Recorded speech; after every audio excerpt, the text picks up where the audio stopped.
أعوذ بالله من الشيطان الرجيم.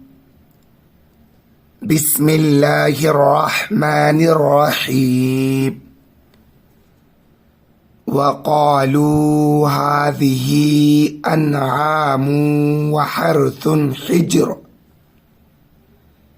لا يطعمها إلا من نشاء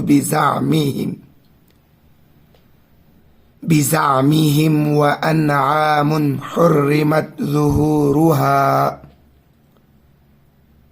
ظهورها وأنعام لا يذكرون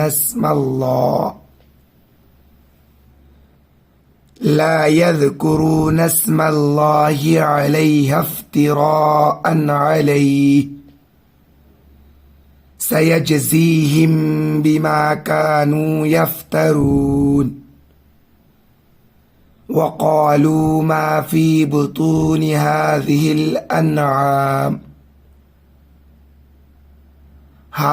الأنعام خالصة لذكورنا ومحرم على أزواجنا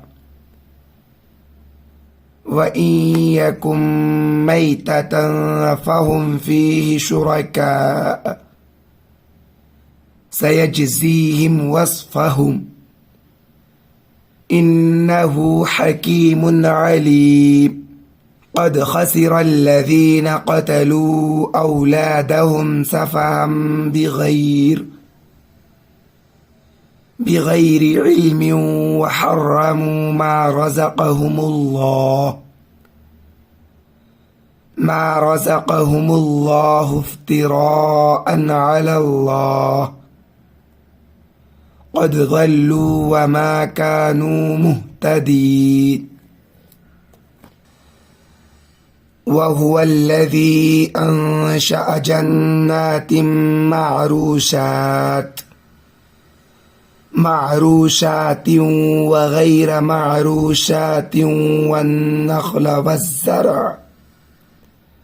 والزرع مختلفا أكله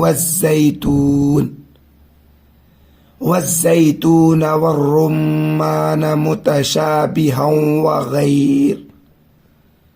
وغير متشابه.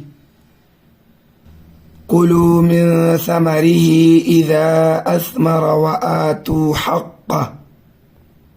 وآتوا حقه يوم حصاده ولا تسرفوا إنه لا يحب المسرفين. ومن الأنعام حمولة وفرشا كلوا مما رزقكم الله ولا تتبعوا خطوات الشيطان إنه لكم عدو مبين.